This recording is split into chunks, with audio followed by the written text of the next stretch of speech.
Hello students, welcome to your EVS class.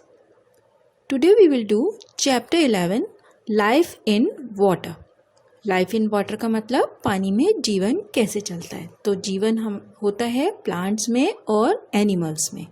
Plants and animals have life. उनमें जीवन होता है, मतलब वो उनकी लाइफ साइकिल होती है. वो जिंदा मतलब पैदा होते हैं, छोटे होते हैं, फिर बड़े होते हैं, फिर मर जाते हैं. तो प्लांट्स और एनिमल्स पानी में किस तरीके से रहते हैं वो हम इस चैप्टर में पढ़ेंगे. हु लिव्स इन वाटर, पानी में कौन रह पाता है.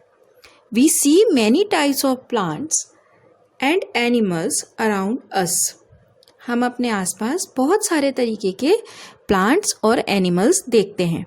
मतलब हम जैसे देखते हैं कि हमारे घर के आसपास नीम ट्री होता है, अशोक ट्री होता है, ग्रास हमें हर जगह दिख जाती है. तो ये सारे प्लांट्स हैं जो हमें इजीली सब जगह देखने को मिल जाते हैं. एनिमल्स अराउंड अस, एनिमल्स हमारे आसपास कौन से दिखते हैं. सबसे ज़्यादा तो हमें काऊ दिख जाती है ना. बर्ड्स दिख जाती हैं, जैसे क्रो दिख गया, स्पैरो दिख गई. तो ये सारे प्लांट्स एनिमल्स जनरली हमें घर के आसपास ही दिख जाते हैं. Some of them are found on land. कुछ एनिमल्स ऐसे होते हैं जो लैंड पर मिलते हैं. लैंड मतलब जमीन पर मिलते हैं. तब so they are called terrestrial animals. Terrestrial means animals और plants which found on land are called terrestrial animals. तो जो लैंड पे रहेंगे उनका नाम होगा terrestrial animals. Some in water aquatic, और जो एनिमल्स पानी में मिलते हैं उनको एक्वेटिक बोलते हैं. Means which are aquatic animals? Aquatic animals are those animals, or aquatic plants are those plants which found in water.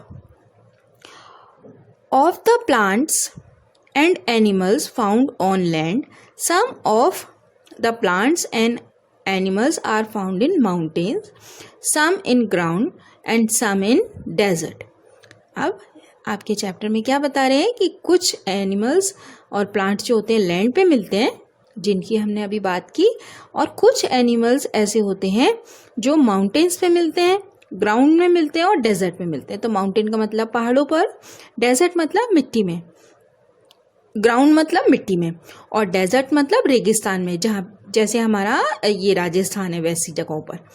तो अब माउंटेन्स पे कौन से एनिमल्स मिलते हैं, जैसे मूस मिल गया, मोल मिल गया, मोल डियर मिल गया, माउंटेन गोट मिल गई. तो ये सब माउंटेन्स पे मिलते हैं.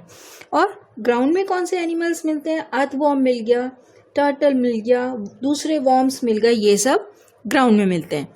और some animals in desert. Desert animal आप जानते हो, शिप ऑफ डेजर्ट है ना, कैमल. तो कैमल मिल जाता है, फॉक्सेस मिल जाती है, डेजर्ट फॉक्सेस होती है वो मिल जाती हैं.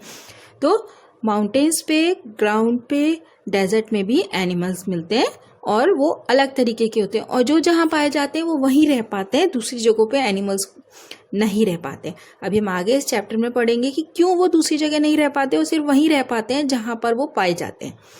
In these areas, due to the different weather conditions in summer, winter and rainy season, the atmosphere is also different.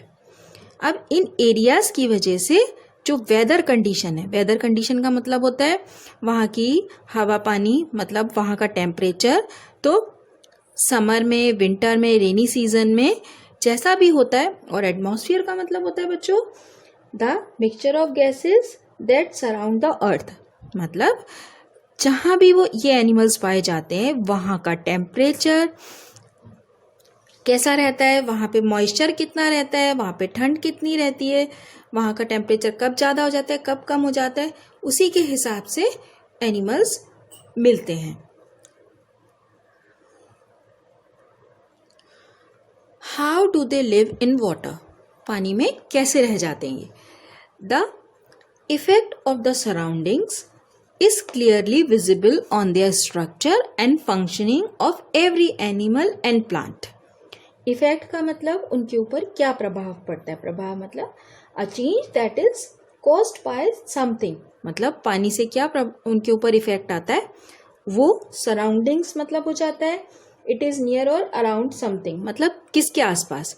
तो जैसे वो पानी में रहते हैं, सराउंडिंग्स मतलब उनके सब तरफ पानी होता है, तो उनके ऊपर क्या प्रभाव पड़ता है, क्या इफेक्ट पड़ता है, वो हम क्लियरली विजिबल मतलब देख सकते हैं, आसानी से देख सकते हैं। उनके स्ट्रक्चर का मतलब हो गया जो उनकी बनावट है।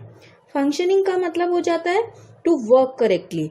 तो मतलब पानी में जो एनिमल्स रहते हैं उनके ऊपर पानी का क्या प्रभाव पड़ता है जब उनके सब तरफ पानी होता है, और फिर वो कैसे काम करते हैं।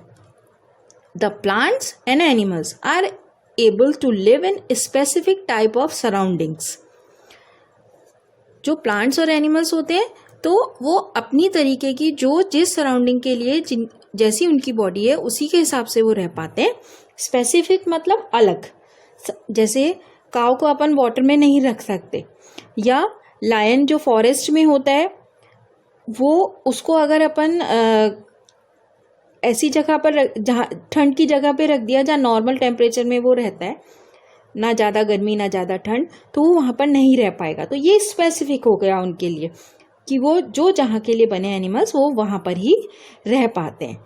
और उनके फिजिकल कैरेक्टरिस्टिक्स मतलब उनकी जो बॉडी होती है वो भी उसी तरीके की बनी होती है। For example like bear is found in the snowy areas। bear मतलब जो पोलर बियर होता है जो वो स्नोई एरियाज में जहाँ पर बर्फ बहुत ज़्यादा होती है वहाँ पे मिलता है। इट कैसे रह पाता है फिर वो वहाँ पर इतनी ठंड में? हम तो नहीं रह पाते। क्यों रह पाता है? It has very long hair on its body that protects it from very cold weather. उसकी बॉडी पर बहुत बड़े बड़े बाल होते हैं, इसकी वजह से वो उसकी बॉडी का टेम्परेचर ऐसा रह पाता है जिसमें वो जिंदा रह पाता है। Similarly the body structure of the plants and animal is such that they can survive only in water. उसी तरीके से जो एनिमल्स और प्लांट्स पानी में रहते हैं उनकी बॉडी का स्ट्रक्चर भी उसी तरीके से होता है। You must have seen that if we work for a long time in the water or play in water for long time, then the skin of our fingers become wrinkled।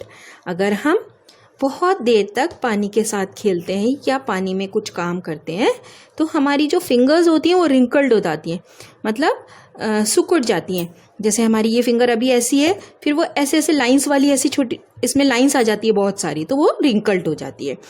Whereas the same does not happen with the aquatic plants and animals। जबकि जो animals और plants हमेशा पानी में रहते हैं उनके साथ ऐसा नहीं होता है, तो वो उनकी बॉडी उसी के लिए डेवलप हो गई होती है। All the plants and animals develop their physical characters according to the surroundings in which they live।